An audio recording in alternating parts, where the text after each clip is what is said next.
All right, man. Justin, appreciate you having me on here, gentlemen. Thank you for getting on here this morning. Just to talk a little bit of football. So, just a little bit of background knowledge about myself. I kicked for 4 years at UTSA, the University of Texas in San Antonio. And before that, I graduated from Alamo Heights High School in San Antonio. I've been coaching for 5 years now, two of those full time. I'm currently at Westwood High School in Austin, Texas. Before that, I was at Comfort High School. And then I did student teaching at Churchill High School in San Antonio. And then before that, I was doing volunteer work. I was volunteer coaching at UTSA. I don't think there's any better way to learn football than from college guys. But it's been a blessing that Justin's allowed me to come on here and speak to y'all. And I'm hoping y'all can get something out of this. Like he said, people don't really talk about the kicking game too much. And most clinics I've been to, I haven't seen anybody talk actual technique or how to actually kick. And I know most guys, whenever you've got your kickers come out to practice, you just kind of send them off and just hope they figure it out at that point. So I've actually got some workout plans on here that I give my guys during in season and out of season, just something for them to use to kind of guide them a little bit. And then once they get a little bit older, they know what to do after that. But we'll go ahead and we'll get rocking and rolling with it. All right, Justin, can y'all see my screen right here? Yes, sir. All right, good deal. All right, so again, I'm at Westwood High School, 4-year kicker. At my junior and senior year, I received all conference honorable mention awards for kicking. For punting, I did all three phases of the game. I did field goals, kickoffs, and punting while I was at UTSA. So just the agenda, what I'm going to go over. I'm going to go over practice plans first, in season and out of season.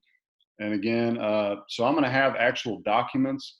The text is going to be kind of small on here. If anybody wants those documents to give your kickers, please feel free to email me at the very end of this.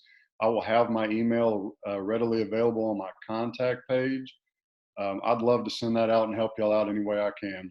We're going to talk about kickoff, 2-inch tee, 1-inch tee, directional pooch, and onside kicks. Field goal technique, again, the different blocks. Every block that you use on kickoff and field goal is a 2-inch and 1-inch. And if you are lucky enough to have a guy that kicks off the ground and wants to go kick in college like myself, I'm going to go and practice off the ground as well. And then we're going to go over punt technique. There's the traditional straight ahead punter, and there's also the rugby style punter. So I'm not going to hit too much on traditional because not too many of us have those dudes that just punch straight ahead and is a true punter and can really spiral the ball. I'm going to focus more so on the rugby side of it, just because those are most of the guys that we run into at Westwood. That's what we have is a rugby style punter. And then the last one is just a kicker mentality when he goes out there for like a game-winning field goal or the short versus a long field goal, and just also just different scenarios that you'll see throughout the season. I'll also go over what if I've got a soccer player coming over to help me from the soccer team. That happens quite a bit. Or what if I'm just taking an athlete and he's just my emergency kicker? I'm going to go over that as well. So the practice plans for in season, I always give him something specific to work on. If he's pooch kicking, I'm telling him where he's kicking it, how he's kicking it, and exactly smack dab down to the dot where I want it. So, for instance, for us last year, when we wanted to pooch kick, I would tell them, hey, I want it on the 0, on the 30. I want it right in that 0. And one thing that that helped him out is that I would actually put a bucket right there. So it gave him a very small target. And while we're going through this, you're going to hear me say the same things over and over again. And one of the things that a coach of mine told me in college is aim small, miss small. So if you give them a really small target, even if they do miss it, it ain't going to be by much. So right underneath that, you see the reps during the week. These are actually pretty high reps. This is for somebody like myself that's a true kicker, that's all I did all day at practice or in the off season. So if you've got a soccer player coming over, I would taper those off a little bit. And guys, these are just guidelines on here. This is not something you got to follow to the T on these documents. And the reason why I say that is because there was one point in the season our soccer player came over and he told me, "Hey, coach, my groin's bothering me right now," and that's a big problem with kickers, that their groin bothers them. If you hear that, you just need to cut them off for the day. That's a weaker muscle, and if they tear that, they'll be out for about a month, and we don't want that. I've had that happen to me in high school. Um, they just patched me up, and I just went right back into it. On Wednesdays, you can see the reps actually go down. I believe in tapering off as the week goes on. On Thursday, in Texas, we have this thing called kick the field that we do. I'm sure everybody does it around the country. I don't have him do anything else besides those reps during kick the field. That's the only reps he takes throughout the whole day. I believe that a kicker has their best days when they have a full day off before game day. And then game day, they have their normal ritual, normal amount of reps. If anybody wants to talk to me about the routine that a kicker should go through before and after a game, again, please feel free to contact me. I'd love to talk about it. And then on Saturday, one thing that's a non-negotiable that I hear a lot of coaches talk about is getting an ice bath, especially if they're a soccer player coming over, because they're still playing soccer while they're playing football. And that just is a big wear and tear on their leg. I tried to get my guy to go in there, since he was a soccer guy, to go into the training room as much as possible to take care of his legs. And then Sunday, just give him the day off. Just tell him not to do anything. And then last point right on there is pressure kicks. I personally love those. One thing that we did, we'd have him line up for a field goal, and we'd have everybody just stacked around him, just yelling, screaming, slapping their butts in front of him. I mean, anything goofy to distract him, to try to get him to miss it. One of my personal favorites is telling him, "All right, you make this field goal, you ain't got to run." Because personally, for me, I felt like there was more pressure on that kick than there was in an actual game, because I knew people were going to be legitimately upset with me that they got to run because I missed it after that. All right. So again, I know this text is kind of small on here. I'm just going to run through it. If y'all want these documents, please email me. I've got a field goal, kickoff, and punt, in season and out of season, for all three. Just little guidelines for them to go through. Okay, so right here at the top, y'all can see me mark it. I've got the practice schedule throughout the season. Now, the way I have it set up was for our season, weeks 1 through 4, right here with a bye week, and then weeks 9 through 10 after that. The later half in the season, the second half, you want to taper off the reps, and it's got the numbers in this box. Reason being, late in the season, their legs are pretty worn out. It's really just about maintenance at that point. Their technique should have improved by then. And then the bye week, hardly kicking at all. That's truly a week of them just taking off and relaxing. It's more so just practice reps. Right here underneath, excuse me, this is their warm up: butt kicks, high knees. If they've been in track before or seen a track workout, they'll know how to do that. It's very specific right here: A, B, and C skip. Underneath that, I've got a whole lot of stretches for them to do. Their warm up should take no less than 30 minutes throughout this deal. They need to take a whole lot of time getting their legs warmed up and loose, because that's where most injuries happen. Is they just go out there and start kicking and pull something.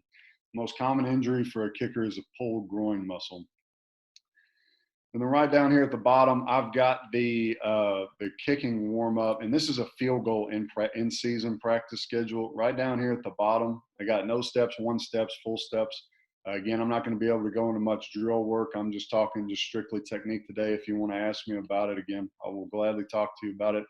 Up here at the top, I've typed in a description on how they need to practice and how they should go about it. Now, right down here on the left field, this is just an example of how I practice. This was my most common practice that I did. And all the instructions say is just follow the numbers on there. So if you had this blown up, there's a number 1 right here. That's your first kick, and it's an extra point. Then you'd go to number 2, 15-yard line on the left hash. Number 3, 20-yard line in the middle. Number 4, 25-yard line on the right hash. As y'all can see, it's just making a snake effect. The reason why this is one of my favorite practices is because in a game, you're hardly ever going to get 3 kicks on the left hash. There's 3 straight field goals right there. And also, whenever they go out to practice, they'll know what they need to work on. And you as a coach will know. I chart every kick in practice to know where they're accurate from, where they're most accurate. So, for instance, most right-footed kickers, they're better on the left hash just because they have a natural left hook to it, and it goes curves into the upright, and then vice versa. Most left-footed kickers are better on the right hash. But again, I chart all that stuff so that way when we go into a game, if we get to a situation and coach goes, hey, can we make it from here? I go, yes, sir. Absolutely. Okay, practice plans out of season. Whenever you send your guys off, know what kind of kicks you want them to do. And again, be real specific with them. If you want it on the 28-yard line, at the top of the numbers, tell them exactly that. And again, for pooch kicks, and just drop it right there. Or if you want a deep kick, just tell them, hey, I want you to be able to do all deep kicks right out of the middle, out of the same setup. And they need to know that so they can practice it. If you don't tell them the specifics of it, they're just going to kind of be a fart in the dark in the off season, if you know what I'm saying. They'll just be out there kicking, but not know specifically what you want.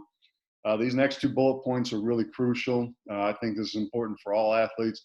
After the season, they need 2 weeks off just to give their legs time to recover. And then after the off season, they need to take 2 weeks off before two-a-days, again, because it's a long season they're going to go through. Now they need to take 2 weeks off to the point where they've got a full week that they have to get back practicing before two-a-days, so that way they don't come back not looking too hot and getting ready before as two-a-days are starting. And then 3 to 4 days a week on this practice schedule.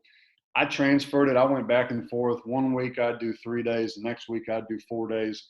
It's good to flip-flop like that. Some guys do more, some guys do less. I think this is a good balance between the two. This is actually my punting off-season practice plan right here again. The warm-ups are at the top. Stretching is right underneath. Again, should take no less than 30 minutes with the warm-up. And then right down here, I've got punting warm-ups. Really, the only difference, you got 1-steps and full steps punts. The only thing different between that is they have to get drops. And what I mean by drops is that whenever they have the football, they're just going to drop it on this front part. If they're a straight ahead punter, this is crucial especially. They're just going to drop it on the line all the way around the field. When I was in college, I'd just do drops around the fields 4 times before practice even started. I would do that real early in the morning. For the straight ahead traditional punters, that's where I noticed I got exponentially better, was just doing those drop drills. So here's the schedule. Week 1, they got Sunday off, practice off, practice off, practice off. And then on Tuesday, the only difference is that they're actually practicing on Sunday at that point. And then again, right over here up top, I've got a description of a punting workout. So on this field over here on the left, that's more for traditional punters who want to get good at directional punting. So I wouldn't worry too much about that one, mainly because directional punts are hard. Don't get me wrong on that. I even struggled with that in college. And one of the guys that I coached at UTSA, he even struggled with it too. It's not an easy punt. More so, I'd be focusing over here on the right. These are the pooch punts, and I have the punter on the -45. That's if the ball is on the +40, and that's where you're going to be doing pooch punts most of the time. Most punters, no matter who you get, I've noticed kick it about 35 yards in the air consistently. Just doing hit charts and just drawing them out. That's the most common one that I've seen. So I've been practicing in the middle, and they can really kick it straight downfield, but we want it over here on the side, so that way that returner has that boundary as an extra defender that he really just can't run into. He's got to either go into the middle of the field where the teeth of the defense is, or go out of bounds. All right. Okay, so now getting into the technique part of kickoffs. So the first question I get is, how do I find back and the steps over, especially on a kickoff? It's not like field goal where it's 3 back and 2 over. So here's what I do. Right here, if you can see my X on the screen, on the 40-yard line is the X in the middle of the field. With a brand new guy with his kickoff, I'll tell him, hey, I want you taking off at a 45-degree angle from that X. And I want you to do a slow walk to a jog to a build-up. And once you're ready to kick, just kick it. And they'll land somewhere over here. I'll be like, all right, cool. Wherever they kicked at, I'll put my hat down. I'll tell them to come back to the X. All right, go do that 2 more times now. And if I see they keep landing in the same area, I know that's their point of reference for when they kick. Now, once I have that, I'm going to get them to take their steps back, whether it's 8 back or what have you, and their steps over. And that's how, and it's just as simple as that, just for finding the steps. So for our kicker this year, he had 8 back and 7 over. And again, that's just the drill to help me find where he kicks at. Now, the guys who do it, it's going to take them about a week to get used to that distance. It's not something that just clicks with them. It's something they got to work at. So the plant foot on a tee. So with your plant foot, if I've got the tee right here, I'm going to take my right foot. If y'all can see me on my personal screen, I'm going to take my right foot and measure it in between the tee and my left foot. That'll be the distance, the width that I want. Now the distance back, if you're on a 2-inch tee, wherever the point of the ball is, your toe, you want it about 1 inch back. The reason being on a kickoff, and anytime you use a tee, you're catching it on the up part of your swing. And on the up part of your swing is after your plant foot. That's why you want your plant foot back. On a 1-inch tee, since it's 1 inch lower, you're going to take your foot and move it 1 inch forward. Your toes should be even with the nose of the football at that point. And one quick thing, whenever, Justin, can y'all see me right now? Yes, sir. All right. So one thing, whenever you set a kickoff tee, you want it straight up and down to start it off, and then they'll get good at this. You'll lean it back a little bit and to the right if he's a right-footed kicker. If he's a left-footed kicker, you'll share it to the left at that point. The reason why you want to shade it slightly to the right is because it gets more surface area on his foot. And when that happens, he can really launch it at that point. And I can tell you one thing, whenever we set up a kickoff, since our guy, he had never kicked before. When I got here in June, that was the first time he had started kicking a football. I think he got maybe 4 reps and during spring ball, actual live reps. So when I got a hold of him, we told him, hey, we're not worried about disguising the kicks so much. We're going to do whatever it needs to get a consistent kick down the field. And then a ball strike. So whenever you strike the ball, again, you're going to hear me say this consistently a lot. So on the football right here, I've got the midline, which is where the fattest part of the football is. You want to aim 1 inch to 2 inches below it. It just depends on the kid. I've taught it both ways. I just look for whatever clicks more. Now, on this football right here, the higher you hit, the further it's going to go on the meat part of the ball. The lower you hit, the more hang time you're going to get. You're going to hear me say that quite a bit as we go through this presentation. All right, and then again, like I said, higher you hit, further it's going to go. Okay, next part is the actual approach to the kickoff. So it's a slow buildup. If you see any kickoff guy, any college guy go, they do their left and right check, make sure everybody's ready, hand raised, drop it, yada, yada. They take a jab step. And with their jab step, it's just a little baby step. That's all it is. It's just to get their momentum going, to get them going into their routine of kickoff. They go into a walk, then a jog, and then a sprint, and then they just explode through it after that. They have a big chest with a small forward lean. So the way I kind of describe it as, it's kind of like you're getting down in a squat. You have a little bit of a forward lean to you, but with a big chest. And that forward lean is to help you get momentum going forward. Whenever I coach my kickers, what I do is I've got little hand signals with them. I never have to stop practice to coach them up. If their chest is too low, I'll just be like, hey, and they'll know I got to get my chest up. Or if I point right here at my eyes and let them know, hey, you're not looking at the ball. And it'll be pretty obvious if they're not looking at it. And that's another thing I'm going to go over big time. And the last one, or second to last, stay on pass. Some guys like to weave on the way to the ball. You lose momentum that way. And the last one is eyes on the ball. I know it's silly, but when I was coaching at UTSA, just helping out, the punter I had, his name is Yanni Routsis. He was a Ray Guy semifinalist. And we'd be out there at practice and be like, Coach, I don't know what's up. I just can't hit it right today. I'd be like, dude, are you even looking at the ball? And just kind of pause. Like, no, I'm not. I'd be like, dude, you got to be kidding me right now. So even guys at the D1 level who are ranked as one of the top punters in the country, they forget to just look at the ball whenever they're kicking it. So, and that'll fix it quite a bit of the time. You just tell them, hey, focus on that contact point. Kickoff finish, strike the ball. an inch below halfway. Like I had stated, that fat part of the football, about an inch, 2 inches below. Remember, the lower you hit, more hang time you're going to get on it. The higher you hit, the more distance you're going to get on it. You want to lock your toe out. So whenever your kid is kicking, this is how you can tell that he's not locking his toe out. Well, A, you can see it, and I'm going to show you on some film. But if the ball doesn't have this perfect end over end rotation, he did not point his toe.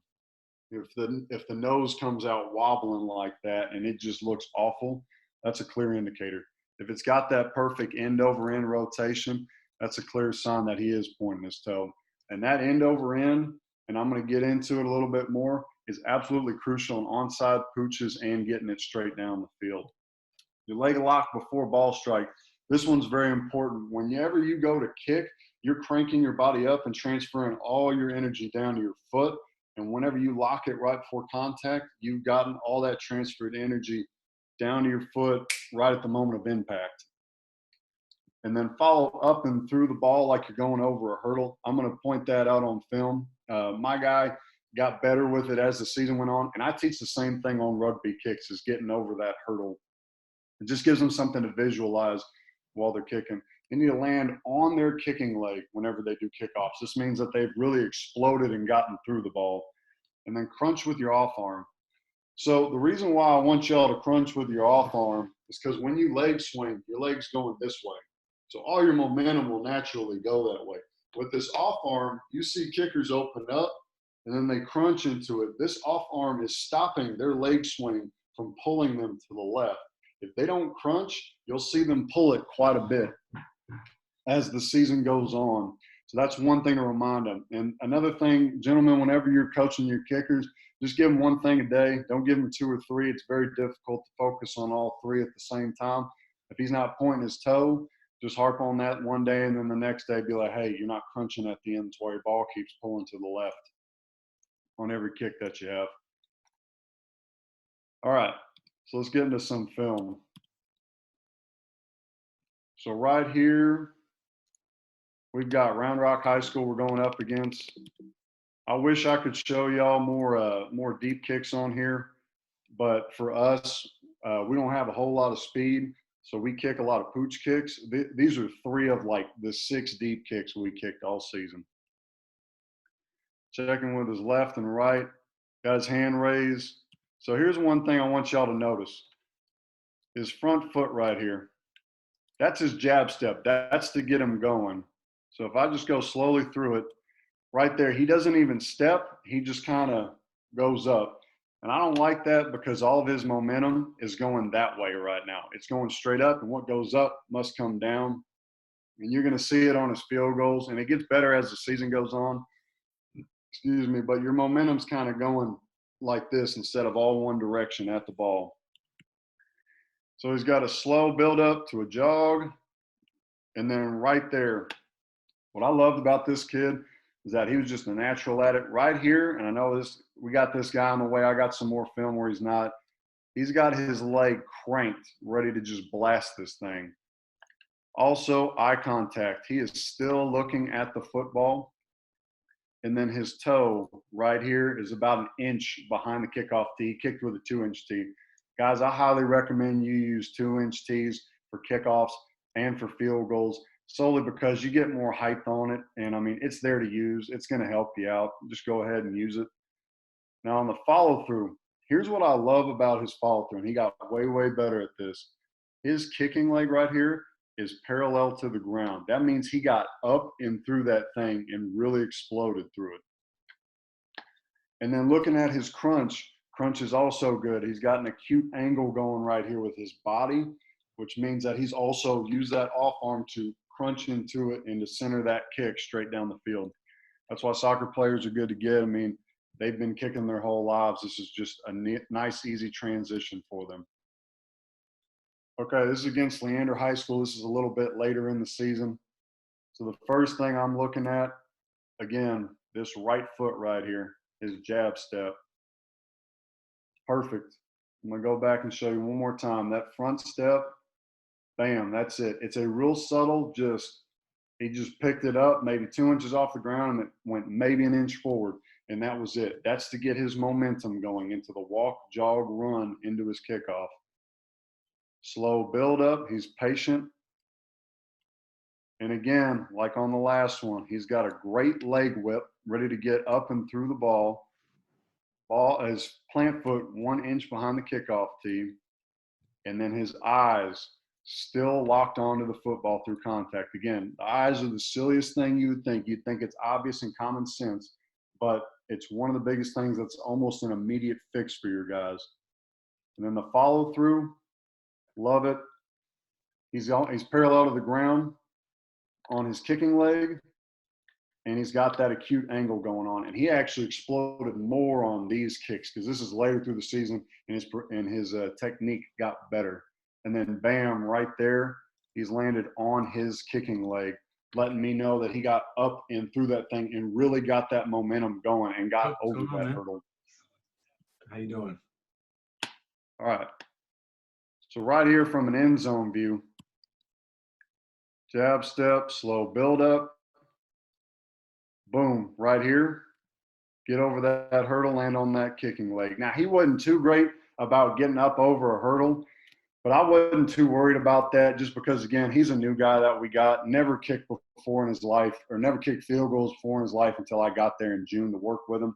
And again, gentlemen, if your guy's kicking them and making field goals and he's not doing some of the things I'm coaching, just let him be. He's doing what he needs to be doing. Bam, right out of the back of the end zone. Now, he didn't have the strongest leg in the world, so whenever we wanted to kick him out, I had to remind him, hey, a little bit higher on the ball. I need you to kick the meat of the football to get it more downfield. Okay, and this is the last deep kick that we're going to go over. This is also in the same game against Leander. He was just having a great game, this one. Again, small jab step, slow build up, eyes on the ball, bam, great leg whip, toe, 1 inch behind the football, great explosion. And one thing you notice, guys, whenever he's kicking this, he looks smooth and it looks effortless to get through the ball. If he looks like he's crammed, tell him to scoot back. If it looks like he's lunging, tell him to scoot up a little bit.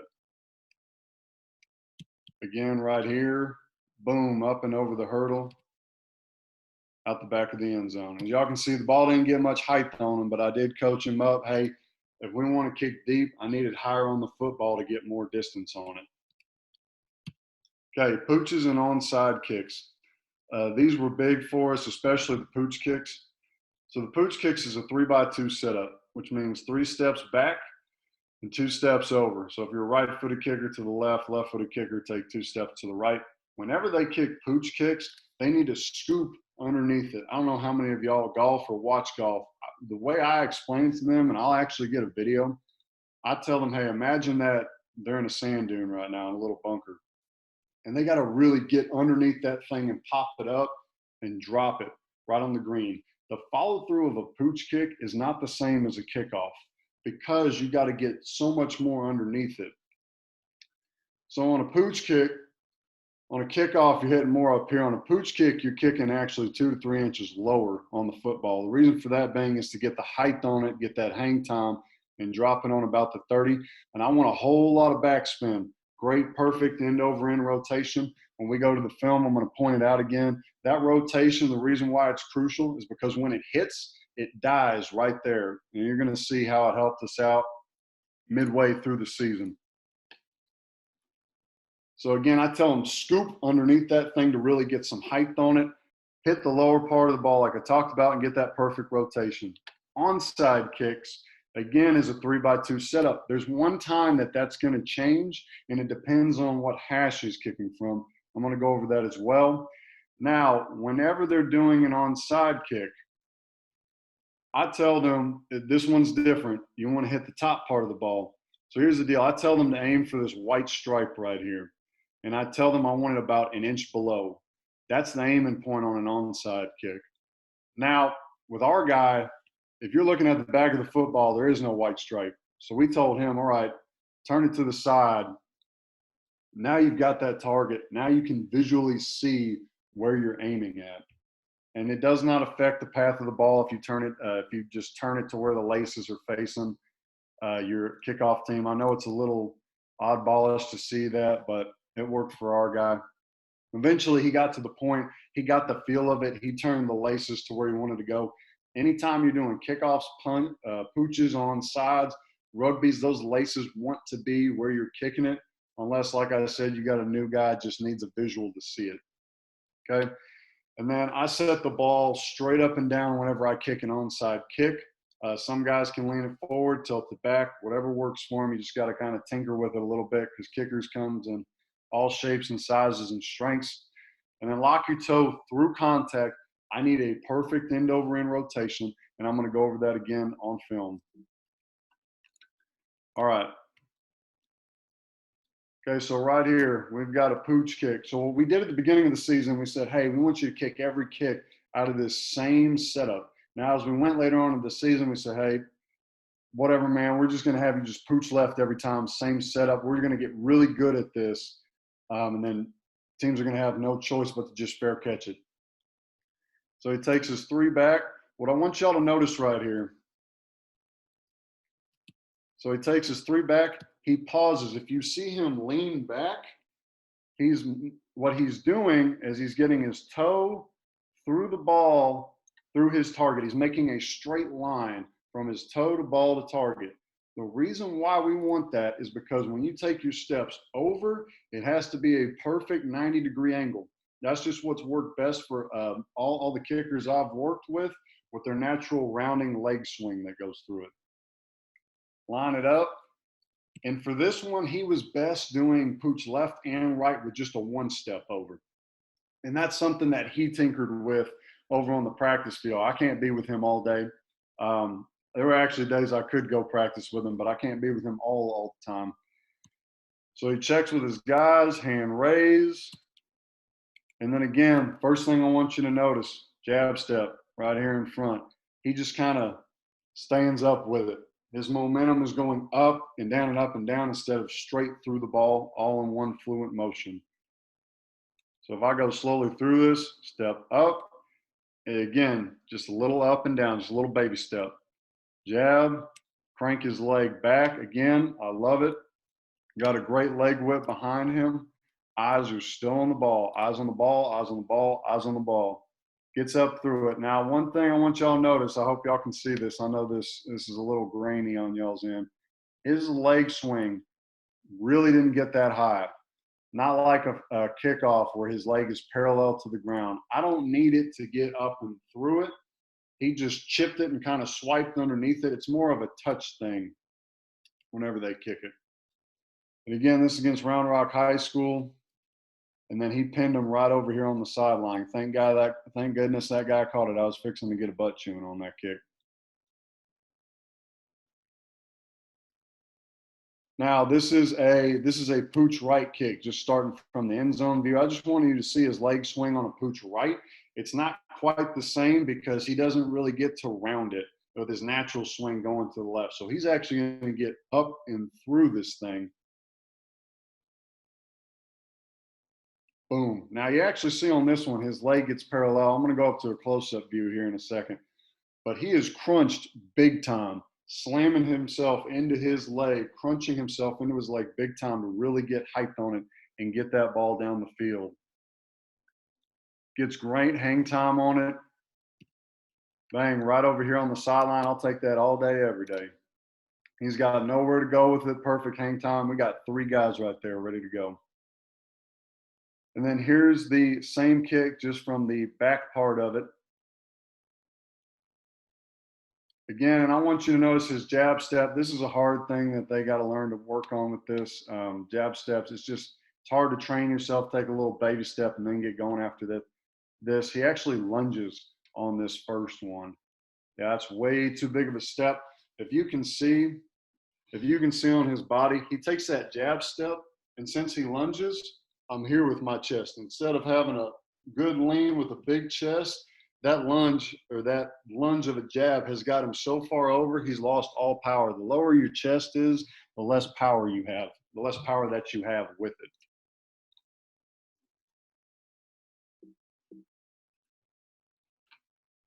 And then again, just up and through that thing. I'm thinking scoop right underneath it, hang time and placement on a pooch kick, hang time, placement.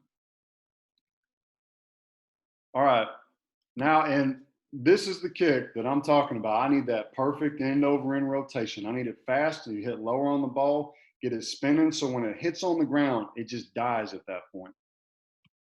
This is later on in the season. This is one of those games we absolutely needed to get us back on track. Perfect jab step. Again, I'm going to show it to you again. This foot right here in front. Boom. That's it. Small little step. Great forward lean. Still got eyes on the ball. Chips right underneath it. And just getting through it. Dies right there on the sideline.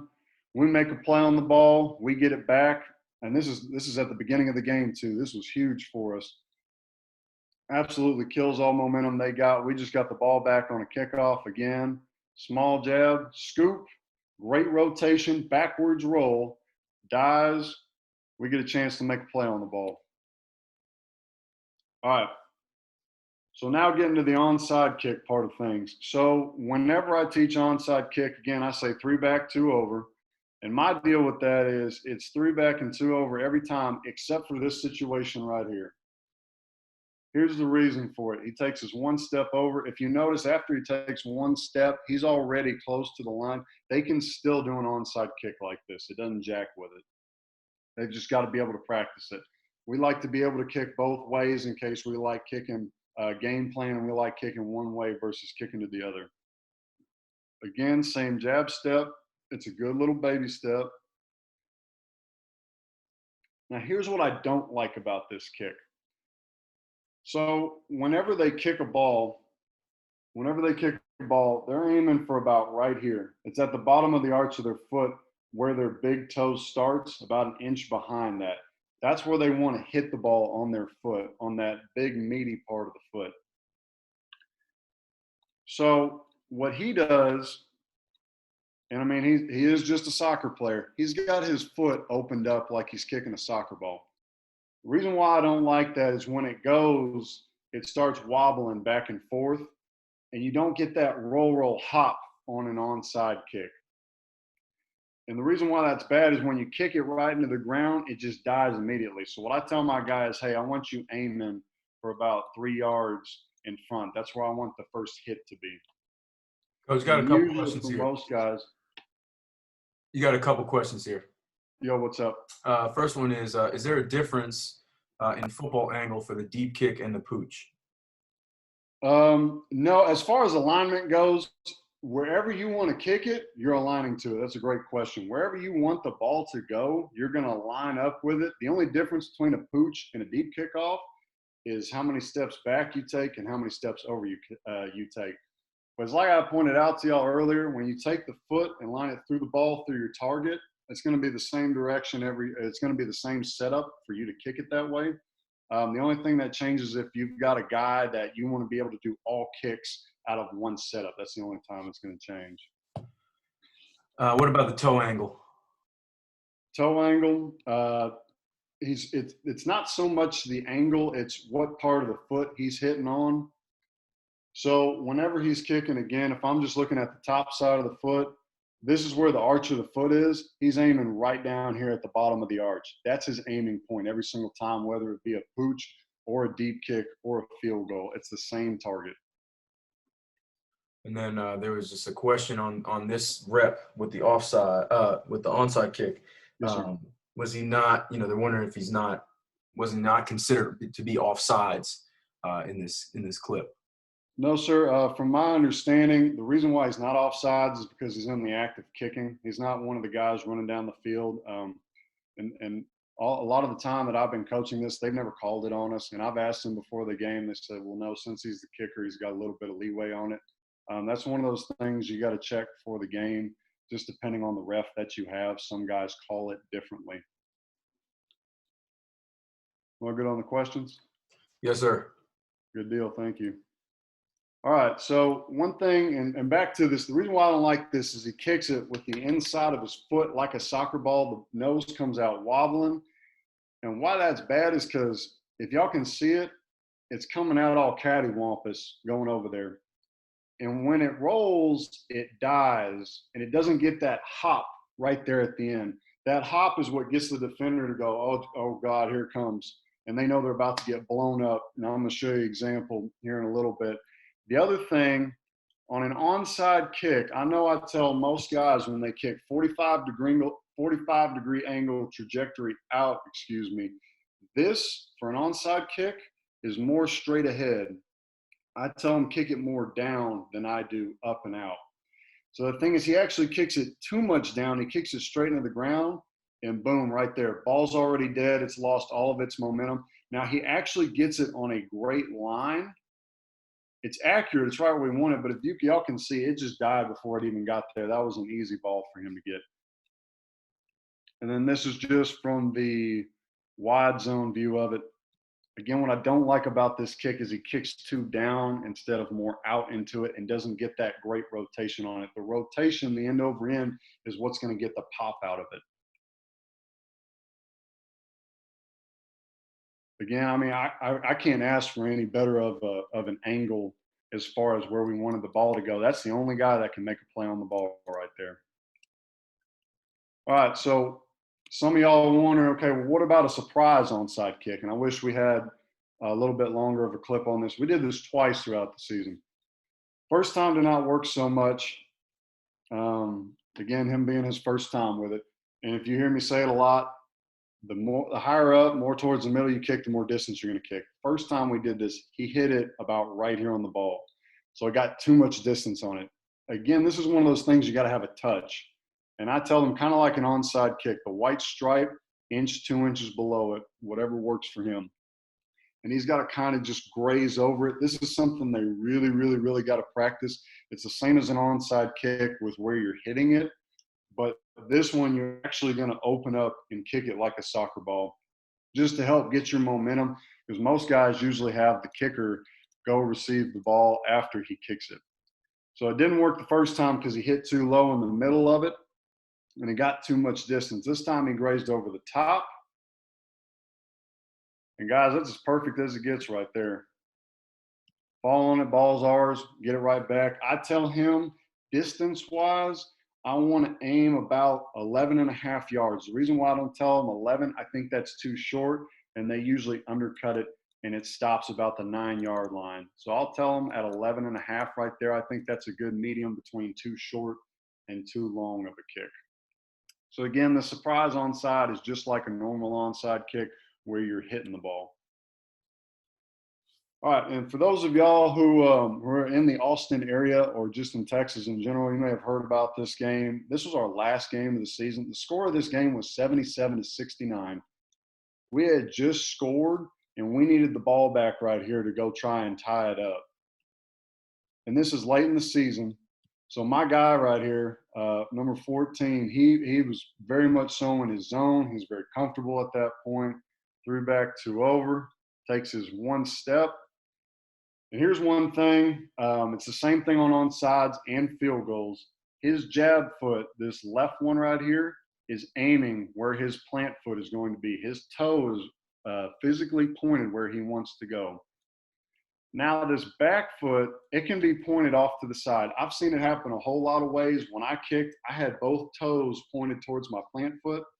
But for a soccer player, it's not natural for him. I want to make it as normal as possible for him. So he had his foot pointed, his back foot pointed just a little bit out, and I'm fine with that because that's what was comfortable for him. Okay. Now again, jab step, perfect. Again, this is late in the season. He's gotten so much better at it. Great jab step, plant, boom. Straight through the ball, great spin. And they got that pop on it. We are there, right there on it. That pop right there to get the ball up, way up high. His chest is now exposed and you can go blow his butt up. We get the ball back, huge point in the game for us. So again, I got my 3 steps back. He's pausing right here to make sure his foot to ball to his target are lined up. Now, you might have a question of where do we tell him to aim it? It all depends on these guys right here, where they're aligned. Sometimes we'll tell him right over here. Sometimes we'll tell him way back here. It just depends on what angle works best for him. Because sometimes homeboy right here will be at the top of the numbers and all of this sideline is exposed. And if you kick it, if you've got a guy that's good enough to get that rotation to kick it right here, this guy right here at the end is the only one that has a shot of getting the football. All right, and then to go right on through it, he takes one step over, jab, plant, boom, gets through that thing, kicks it more out. Good little hop on the ball. We're right there to get on it. All right, field goal setup. This is the 3 back and the 2 over. This is something I needed to get a little bit more specific into. Your plant foot is just like a kickoff. So on your plant foot, you're going to use your right foot to get the width from the tee to your left foot. Now here's the difference with their plant foot on a field goal. This nose of the football is where you're going to line up with everything. So on a 2-inch kick, your toe is going to be even with the nose of the football. On a 1-inch kick, you're going to move it on a 1-inch tee, you're going to scoot it forward. And halfway between the toe right here and where your shin bone is right here, this needs to line up with the nose of the football. And then the very last one, if you have a guy that wants to go kick in college and kicks off the ground, he's going to have his heel lined up with the nose of the football. And now that one's up for debate. I've seen a lot of NFL kickers, when they kick off the ground, their heel is actually 1 inch to 2 inches past the football. And that just depends with their hip flexibility and how fast their leg swing is, whether it's up close or whether it's farther back. Now, with the 3 steps back and the 2 steps over, when they take their 3 back, it's a casual walk, just like a stroll in the park, is like I tell them. You don't want to go back further than about 2.5 yards depth on their field goal when they take their 3 back. When they get back, just like their pooch kick, line it up foot to ball to target, straight down the line. I need to make sure I get that perfect 90-degree angle over. With the 2 steps over, it's shoulder width. With those 2 steps over, I'm looking at shoulder width or right inside shoulder width. If they get too wide out here, that's when they start pulling it left or shanking it right half the time. So one big thing I look for in practice, if their ball height is getting messed with and it's not looking good, that has to deal with their steps back. They may be taking too big of steps and they're lunging at the ball, or they just look crammed. And you can ask them that, be like, hey man, do you feel like you're too close to the ball? I'll say, yeah, yes, coach, I feel way too close. Be like, right. When you take your steps back, actually kind of elongate it a little bit. And then if he's swinging it to the left or to the right, there's 2 things I know are happening right now. Either he's taking his eye off the ball at the last second and he's pulling it, or his steps over are too wide. So the reason why he's pulling it is because when he's coming at it, he's got this long swing coming all the way around. And if it's going in that motion, I don't care how hard you crunch that thing, your leg is still going over there. That's why I try to keep them a little bit more compact than usual, just to center it up on their field goal kick. And the last one, left toe pointed on the plant foot where you want the ball to go. So if you're right-footed, your plant foot next to the football, that toe is going to tell you where the ball goes. If that thing, again, is cattywampus off to the left, your ball is going to shank to the left. And again, that typically happens when they're 2 steps over or too wide. The approach, always have a target. Every kick you do, aim small, miss small. Have a big chest with a small forward lean to get some power into it. Jab step, we've gone over with the kickoff, or with the pooch and the kickoff, same thing, just a small little baby step to get you going. And then your plant step is very crucial on that toe being pointed at that target. All steps are on path, just like a kickoff. Eyes on the ball, eyes on the ball. Physically watch your foot hit the football. And then the finish, toe pointed at your target, your toes and leg locked before you make contact. And then crunch with that off arm to center up your leg from coming across your body to center everything to your target. Okay, getting into the film part of it. He's taking his steps back right now. He's got his plant foot measured off. Every time they go out to kick a field goal, they measure their plant foot. They don't just guesstimate where it's supposed to be at, unless they're just a varsity guy that's been doing it for 5 years and they've just got the feel. I always have them do the same routine, the same way every single time. And I'll be out there at practice with them. If they don't do the same routine, I stop them and I make them do it all over again because they're not focused at that point. Just kind of like breaking your guys out of a huddle on offense. If they don't all clap at the same time, I make them start over. On the freshman level, I make them start over because I know they're not all focused. So one, he's just casually walking back. So right here, he ends up at about 2.5 yards. And again, the pause, he just found his target. And the best thing is that I tell him, look at that big old scoreboard. Find one small letter. I want you to hit that letter back there. Aim small, miss small.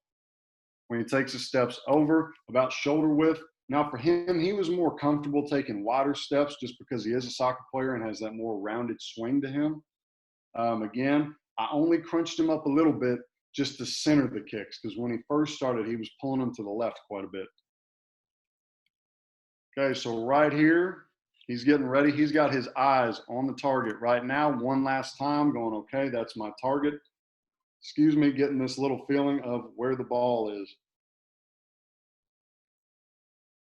Okay, and then I want to watch his jab step. Bam, perfect. Again, this is later on in the season. The only thing I'm not crazy about is right here at the start, he's straight up and down. The only reason why I don't like that is when he takes his first step, he's leaning forward. His momentum is immediately going down instead of forward and through the ball. Jab, second, get through that thing. So right here, his plant foot is great. I stopped it a little late. Great leg swing. Got a great leg angle. Eyes are on the ball right now. And now on this one, his follow through is not great. But again, if he's making them, I'm not going to harp on him too much. This one was perfect end over end, right down the middle kick. The only thing I need to work on is that little nudge right there. I need to tell him to play dead, get us some free yards. And here's the end zone view of it. Boom, right here, you see his head pop up a little bit. He is looking at a target. And if I'm a kicker right now, we've got a word right here. I want something small like that, but higher up. I always want a target that's tiny and high because when I kick to that, I'm kicking it high and far. And you don't want one of these guys coming through and tipping it. Coach, you got a question here. Yes, sir. When do you have the kicker start his steps? On the snap or ball when it hits the holder's hand? So this is really something you'd have to work with the kicker. For us, I tell my guys, hey, it's got to be on the snap. It's all about operation time. We're at the 6A level at Westwood High School here in Austin. So those dudes coming off the end, they're quick. So I tell him you got to go as quick as possible. The other thing that helps him when he uses his peripheral vision to see that ball snapped, it helps him get going sooner, which means he can actually be fluent and be smooth getting through the ball. If he waits till it hits the holder's hands, it's pretty much too late at that point. At lower levels of football, you might be able to get away with that. But an operation time we shoot for is 1.25 to 1.3 from snap to kick. That's what we aim for. So if he can get it off when the ball hits his hand and he's comfortable with it, by all means, go for it. I don't stick strictly by the book. It's whatever works best for that young man at that point. So for us, peripheral vision, ball snap, okay, I'm going on the snap of the ball at that point. Great question. Hey, gentlemen, I love the questions coming in. Please feel free to ask me as we're going through this thing. Okay, good little baby jab step. Again, that front foot. Bam, that's it. Just gets his momentum going because if he lunges for it, his chest comes down. There's no power in that. Boom. Again, a little bit off to the left. Made it. Again, he's a soccer kid. I'm not going to harp on him too much. All right. Now I'm bringing up, this is a kick that didn't go well. I like to show kicks that didn't go well so that way when you're in practice, you know what looks good and what doesn't look good. So if you can notice right here, this is a 55-yard field goal. And this is one of those end of the half. Let's just see if he can bang this thing down the middle. Here's the problem that most guys have on a long field goal like this. They think, all right, I got to power through this thing and I really got to crank my leg up and whip straight through it. What ends up happening is they kick to the ball, not through the ball. And the other thing is that their eyes, they go from at the ball, they just pop up. They just want to see what happens. I tell my guys all the time, hey, big boy, you ain't got to worry about watching it go in or not. The guys in the stands will let you know if you made it. So on this one, on this kick in particular, he gets a good setup. He's found his target right now. He's looking at a small target. I still want it high and far, a little itty bitty target for him to kick to. And one thing I have all kickers do, you can barely see it right here. He takes a big breath and he just exhales big time. That gets all the tension out of your body. That worked for me exponentially when I was out there.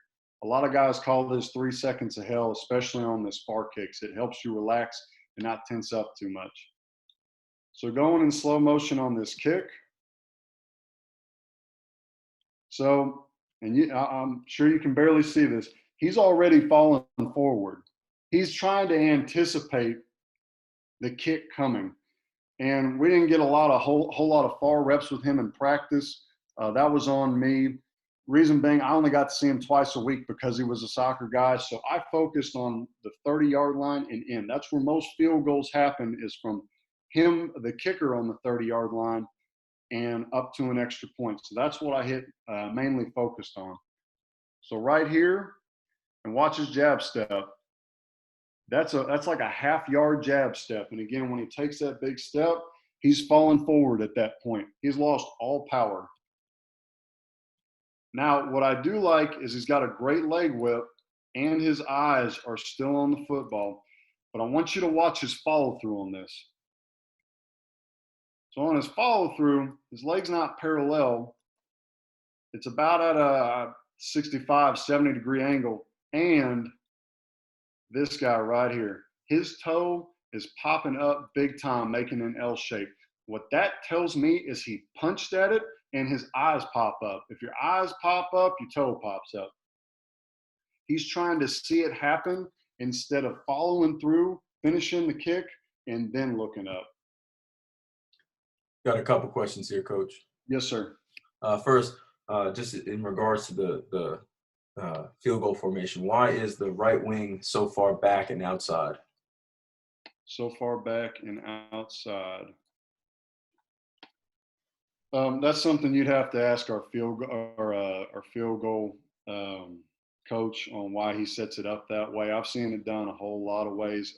My only guess for that is it just cuts off the angle, or makes it a longer angle, a longer hump for him to get around. Typically, when you get back here to these further kicks,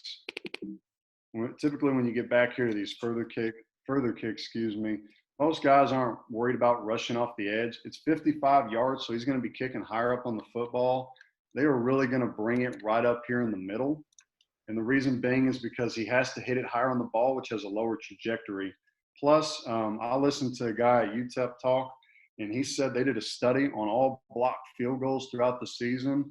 I think he said something crazy about 95% of kicks that are blocked are right here in the A-gap. But that's something I'd have to ask my field goal coach on why these guys are so far back. I know what we teach them is this guy right here on the end. He's going to lunge and take a big step. He's going to lunge into it and extend his arms, so that way he's got a long body, and that way the DB has to run the hump around him. I hope that answered your question. How do you help a kid crunch? Best drill for that. Best drill for a crunch. This is something that he works on his 1-steps. So when he takes his no steps, 1-steps, it's really something they've got to focus on. And again, that goes back to one thing you got to teach them a day. And on their no steps, they're literally just standing here, and he just kicks through it. And you can see right here, and I know y'all can't hardly see the lower half of my body, but when I'm right here on the no steps, I've got my plant foot, and I'm just boom right here. And you have to tell him, hey, your crunch doesn't look good. I need you to crunch more. And that's just something that you just tell him the day of practice if you notice that he's having trouble with it. There's no specific drill for it. It's just something that he needs to focus on in his warm-ups and his field goals. That's just one thing he'll fix for the day. How should the angle of the toe be on the follow-through? On follow-through, it should be pointed. So he made that L shape whenever he kicked it. it should look like a straight line through his shin bone through the ball. It should look like you can rest a 2x4 right on top of that. Just a straight line straight ahead. And just real fast, it was just a question in regards to the pooch kickoff before. Where do you want Yes, the sir. call? Where do you want the call landing on a pooch kickoff? Oh, okay. So where do I want the ball landing?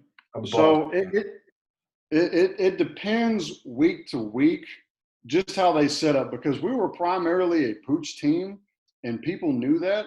So they would actually adjust their formations to us. So if y'all can see on film right here, I tell him I want it right here inside the 0.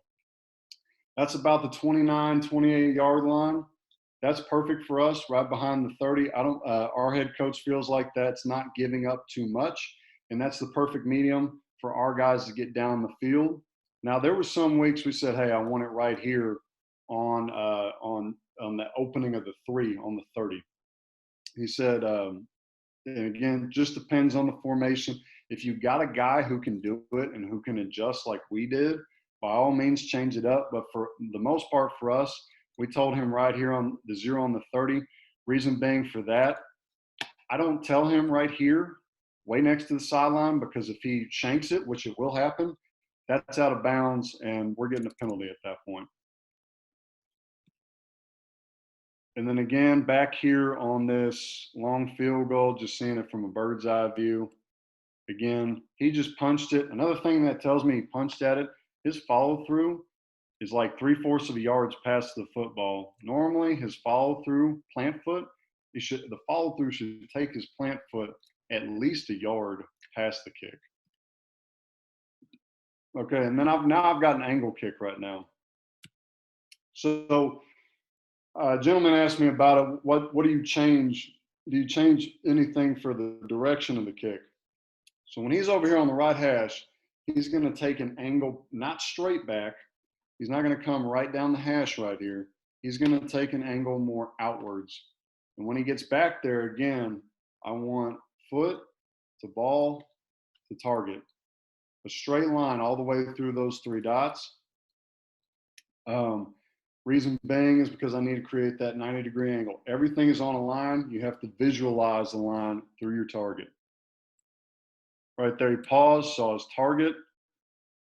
Perfect jab step. And then boom. So he is off of a 1-inch tee, and he's got the point of his ball right there midway on the foot. Eyes are still locked on the ball. Great leg whip right behind him. And then it's a pretty good follow through. It's not parallel. It's still good. I've got a straight leg follow through. And now here's the thing. Again, this is one of those things. He made it. Ball came out a little wobbly. I know it came out wobbly because you can see right here, he did not point his toe.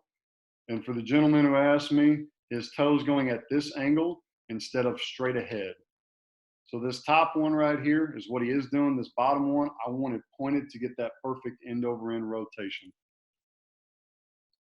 Great follow through. If y'all could lock in on the follow through, he actually skips through. You can see his momentum physically carrying him through it. That's how you know you didn't punch through it. And then from the end zone view of it.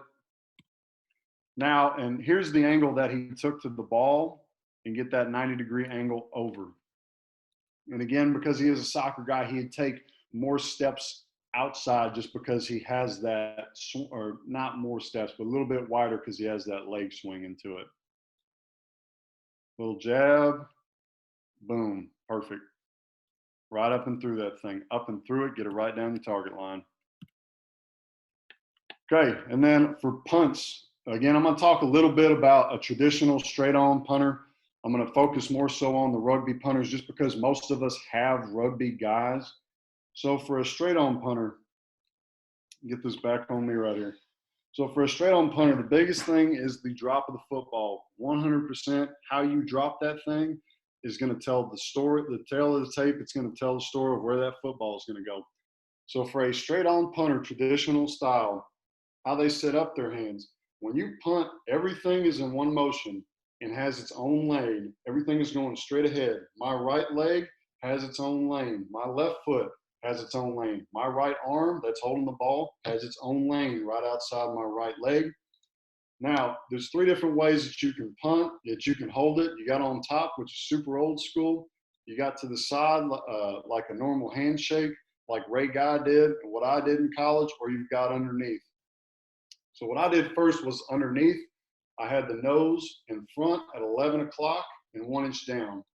And when I put it in my hand, I have a little pocket like you're shooting a basketball in between my palm and the football. Reason being is that I have to extend the ball out over my foot. Because if y'all can see me on the screen, if I extend my leg out and extend my arm, if I drop the ball right now, it's falling right on my shin, so I have to extend it out. There's drills on that, and if you'd like to know more about it, just contact me. Now, what I did is I just stuck my hand out like normal for a handshake. Here's the reason for that. When I do underhand, I'm fighting my normal body tendencies. So if I relax, it goes straight to a handshake. That's just me relaxing my arm, and it's just more natural. And then again, you're going to hold it the same way. I've got my hand out. I've got the ball. When I place it in it, I've got this pocket right here in between the ball and my hand on the back half of the ball. And again, 11 o'clock, 1 inch down. And every time you punt, I want that ball off hip level. A lot of guys, when they punt, they think, all right, I got to hold the thing up here at my chest level to get it higher. Your leg swing has the most power on the bottom part of the swing. So when you catch it about knee height, that thing's going to take off. Anything other than that, you've lost power at that point. Now, for a traditional punter, if I'm looking at my kicking foot right here, that football is going to come off right off the outside of the foot. What I tell them is I want the outside of my foot hitting right underneath this logo. Depends on the football. There's a little NCAA right here. I tell them hit right underneath that. When it gets off the outside of your foot, it gets that perfect rotation. And again, if a kid's not pointing his toe on a punt, you'll know because it comes out all wonky instead of a perfect spiral. Now for a rugby guy, I'll tell them hold it exactly like a Coke bottle. This white line is kind of my indicator on where to hold it. So I'm going to hold it again, just like a Coke bottle, like I'm about to take a couple sips out of it. And when I go out to roll out, these laces are pointed right downfield where I want the ball to go. And then on a rugby kick, it's the same way as a kickoff. Fat part of the ball is for distance, lower is for height. I tell them an inch below. And you're going to see on film, he had one kick that kind of scared me a little bit. It's because he kicked it a little too low, and just the trajectory of it got a decent amount of height that the returner almost caught it, and that almost hurt us. All right. And then again, eyes on the ball. Biggest thing on punts, if you have an athlete coming over to punt the ball, whether it be a free safety, linebacker, quarterback, what have you, the only thing I would ever coach them up on an athlete is just holding the ball lower. That is the only thing I would ever tell them. Just because if you try to turn them into a punter, it usually doesn't work out. At least with the guys I've experienced. All right. And then right here on the approach to the ball, traditional, everything one direction. If I want a directional kick, I literally just turn my feet where I want to go. Just my feet. My hips are going to stay square to where the ball is being snapped to. So when I catch it, my hips snap to where my feet are going. Your feet are what tell you where the ball is going to go on a punt. Now, on a traditional punt, whenever you're going to kick the ball, whenever you're holding it, I want that thing, it should look like it's going right across the table. The most important part is how you drop the ball 100%. If that thing is an inch too far in or an inch too far down, that thing's done at that point. And that's the difference between a shank and a boomer. All right. So, and then on the rugby kick is 1, 2, 3, get it out. I teach kick and get over the hurdle just like on a kickoff, and it's the same ball placement on a kickoff. So like I said, our guy's a rugby style guy. And here's the thing with him right here. Ball's right here in the center of the field, and we're on the plus 45 at this point. Remind your guys, hey, it needs to be a pooch punt. I need more height on it. So more height on it, I need it lower on the football. And again, he does it a little bit differently. I didn't coach him too much on this, on a pooch punt in particular. I just told him, hey, hip level, just to get more power out of it. Okay, so he's rolling out. Boom. I want y'all to notice right there, right when he went to kick, his eyes are locked on the football and it's right here at hip level. If you see NFL guys who are 6'4" and 6'5", when they drop it at hip height and they make contact with it at knee height. That's where all the power of it is. And then his follow through, just like a kickoff, perfect. That thing is parallel to the ground, up and over the hurdle on a pooch kick. I'm more worried about hang time. And I know you defensive guys are liking this right here. Ball's on the 13-yard line. That's perfect. I think the chance of them scoring right now is like 13%. They need to practice pooch punts just as much as regular punts because these kicks are big time if you can pin them back deep. Okay, getting through the next one just so you can see it from the end zone view. He's rolling out, making sure nobody's coming. Boom. Very first thing when he gets ready to kick. Ball is hip height. Laces are out facing his target. And if you can see it right here, that ball is just below knee level when he's making contact with it. That's where all the power is. Everybody thinks I need to hold the ball up higher to get it farther. Not true at all. You need to be making contact about knee height if you really want to get power behind that thing. So I've got another question. Okay, coach. Well, what if a team's scheming and they know you roll out to the right every time and you kick it that way? And what if we need to kick it the other way? He still holds the ball the same way. The only difference is that he's stepping straight ahead 2 steps and then just kicking a rugby kick the other way. So we're against Round Rock High School, and they had a dude back there as a returner. We were trying to kick it away from him. 1, 2, and just get it out of there. Great follow through. Guy's nowhere near it. That guy was actually cheating outside of the hash because he knew we rolled out every single time. Okay, and here's his best punt of the season. This is the one that kind of scared me a little bit, and I'm about to show you. Again, most punters kick about 30 yards in the air. That's something that you got to keep an eye on. Boom, it's hip level, right here off his hip. Making contact at knee height. And watch his follow through. Bam. He lands on his kicking leg just like a kickoff. I tell him get up and over that hurdle. This guy right here is very coachable. He's a great kid to work with, and I'm very lucky to have him. So here's the problem I had. That ball landed right there at his feet. And if I go to the wide side, because he kicked it just a tad bit too low and not more out, I want that thing getting on the ground and rolling immediately. That scares return team coaches, that ball going all over the place because that's where bad things happen. So he kicks it just a little bit too much height because if that guy is 1 step forward, he's blocked right here. He's virtually blocked. And this guy, based on this angle, is about 14 yards away. And that returner, I mean, that's a whole lot of grass. Okay, and the last little thing I want to go over is just the kicker's mentality. Got to be a level-headed dude. Can't get too high, can't get too low. I know most of us don't get to pick and choose the kickers that we have just because it's hard to even find one in the first place. Every time you go out there, it doesn't matter what you did before, I'm trying to go 1 for 1 on my kicks every single time, 1 for 1.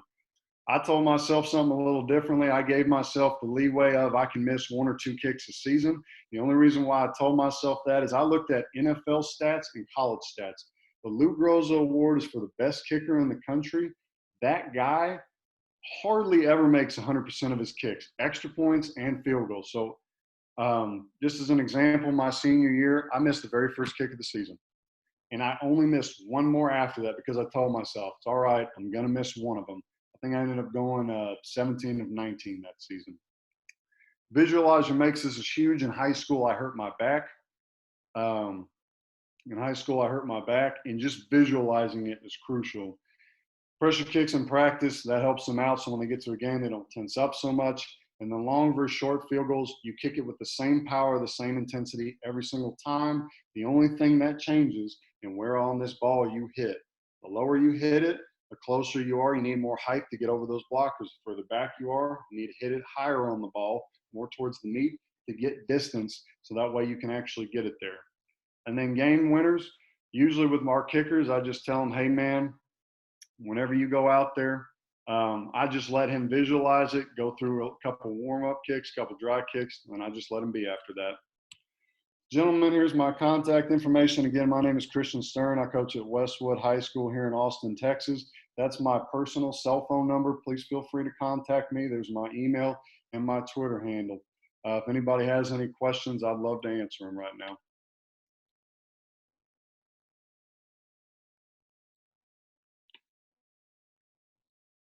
Can you see it, Coach? You got the chat up? Yeah, I think where's the last one you asked at? The last one I asked was in regards to how you should angle the toe. So the one right after that by Coach Hall. Coach Hall's question is up next. It says, do you teach one side of the goalpost for hash kicks aiming point? No, sir, I don't. Typically, if they've got an upright right here, I tell them to aim at the top of the upright, smack dab in the middle. I try to get them to find somewhere right there, just right down the middle. Now, if you notice your guy has a natural curve and it's going left and you just don't know how to fix it, just change the aiming point. That's what I did in high school. I didn't have anybody to correct me.